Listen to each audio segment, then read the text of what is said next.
I'll start by saying you're doing an excellent job with Brianna Butler. She's made 11 threes the last 2 games, man. You're getting it done. You keep doing what you're doing. She's tearing it up, man. All right, man. Appreciate you. I'm leaving after this year. You're going to have to find something else. I'm hiring you, man. Really? One more year, man. Paid? No. Volunteer for sure. It was a great job by our girls, man. I'm really, really happy for our kids, man. They came out second half and played a tremendous second half. Just really toughness. I outscored them 33-13 second half. I thought that first half, our press was just not there. Keith did an excellent job just breaking our press and dribbling through it and playing with numbers. They played 5-on-3 for the whole first half. I thought second half we did a good job of getting some stops and getting some traps and keeping the ball out of her hands some. Like you said about Brianna today, she was tremendous. 15, 18, and 5 blocks. I mean, it was a tremendous game for her. And Brianna Butler, with the help of our shooting specialist, made 5 threes in the game, and that's big for us. She has to make shots for us to play free and play easy because she really spreads the floor and they got to find her in transition. I thought that there was a spirit in that game that was going to be either we were going to take the game over or they were going to take the game over, and I thought that our will really just got us through that. Not to say they didn't play hard. I mean, I'm not saying that because Pitt played a tremendous game and they've played a tremendous season so far. They're a very good basketball team, and obviously we love Brianna Kiesel. She's a local kid, and coming to our camps and being around and know her family. She's a great kid, and she gets to come home every year and play against us, and I'm glad that she gets to do that. But obviously, we want to win the game, and our kids were tremendous. But you give Pitt a lot of credit for being tough and playing a great first half. I thought second half that our will just kind of took the game over.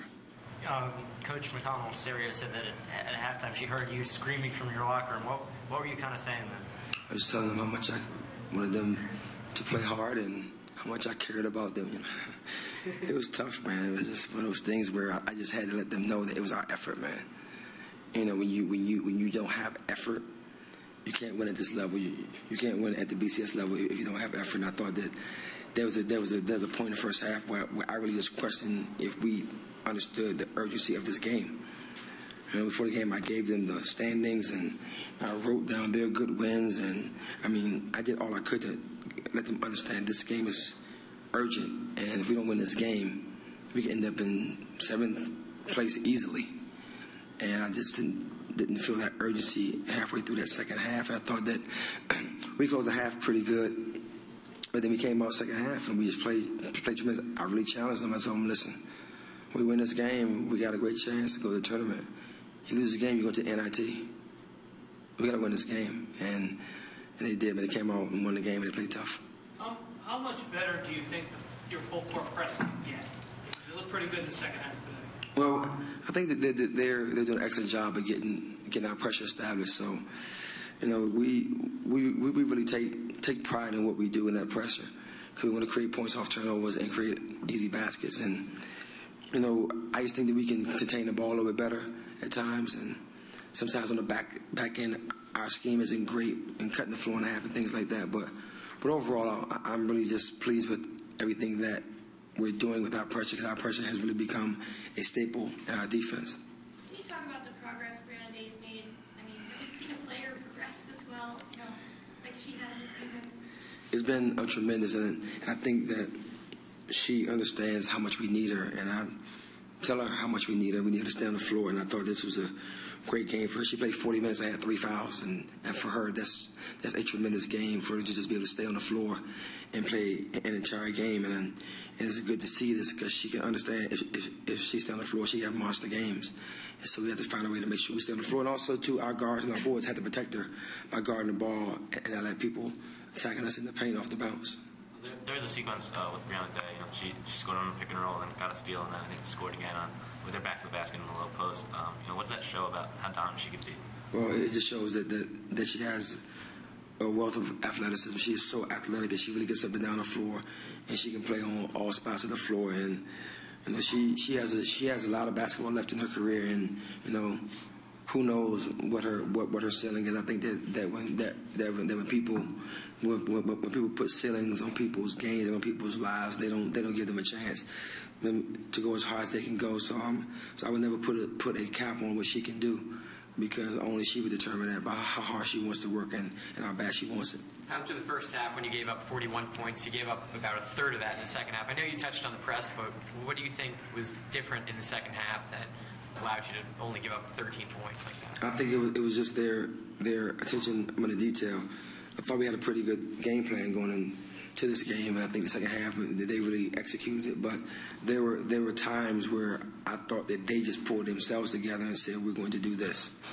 You know, and that's what you need. You need a team to take ownership and take responsibility on the floor. And there were points in that game where they took ownership and they took responsibility for, you know, what was going to happen in the next possession. And got to give our players a lot of credit. There were a couple minutes where it seemed like you guys were running circles around them. Cornelia's diving on the floor. Brianna gets a steal at midcourt. You know, how happy are you as a coach when you see a level of intensity in the second half like that? You know you're not going to lose when you play that way, because I think they were talented enough to win basketball games. But if we can play with that kind of passion and that kind of energy, it'll be hard for us to lose games. And we always talk about getting every 50-50 ball, every loose ball, everything that is a team stat. We want to win those. I thought that our kids did a good job of doing that. You know, we got on the floor, we got after it, and that's all you can ask for. You said you had a game plan coming in, and you executed in the second half. What does that entail? What specifically about Pittsburgh did you kind of game plan for? Well, we just didn't want to give up threes to work not in the second, you know, in our game, and we wanted to contain Kiesel and keep her in front of us rather. And I think that we did that really well. Obviously, we didn't score second half, and Kiesel had 1 point. So I thought second half they did exactly what we needed to do to win that game. How important is a player like Cornelia for her? She just seemed like she was everywhere defensively. Well, it's critical because she plays 4 positions for us.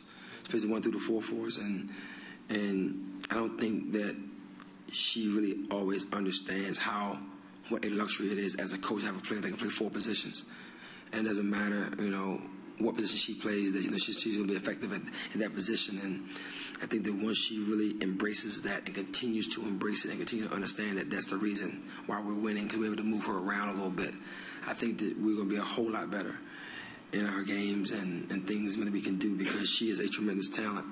There's not many players in this country who can play the 1 through the 4, and she's one of them, and it's a tremendous luxury to have. Earlier in the season with Brianna, when she'd get into foul trouble, it kind of put you guys in a tough spot. So, you know, how big is it that she did play 40 minutes?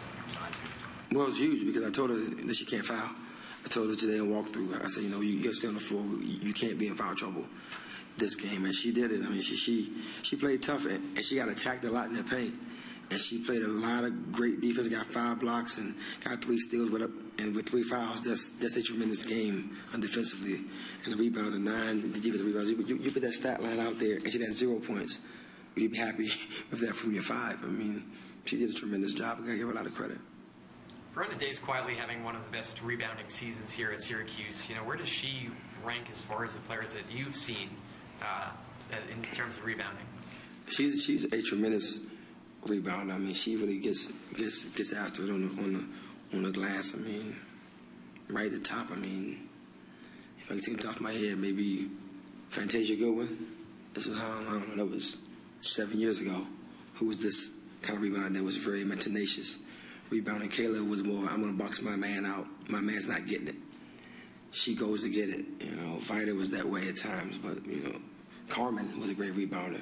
So we had some players coming through our program that's really rebounded basketball, because we talked about that. But she's right up there at the top as a sophomore. Anything else for you? Is Michelle hurt? She was dressed today. Who? Michelle Van Dyke. Oh, she's not. I don't think she's been dressed for a while now. Yeah, she has a back injury, so it's nothing, you know, really serious right now. But yeah, she's not dressed right now. Yeah. So I've solved Brianna Butler. What player should I criticize next that is struggling that you'd like to see pick up? Who should be my next target? Let me see here. I don't know. We'll talk about it. You're not going to throw anyone under the bus? No, call me tomorrow. We'll talk about it. Thanks, guys. Have a good weekend.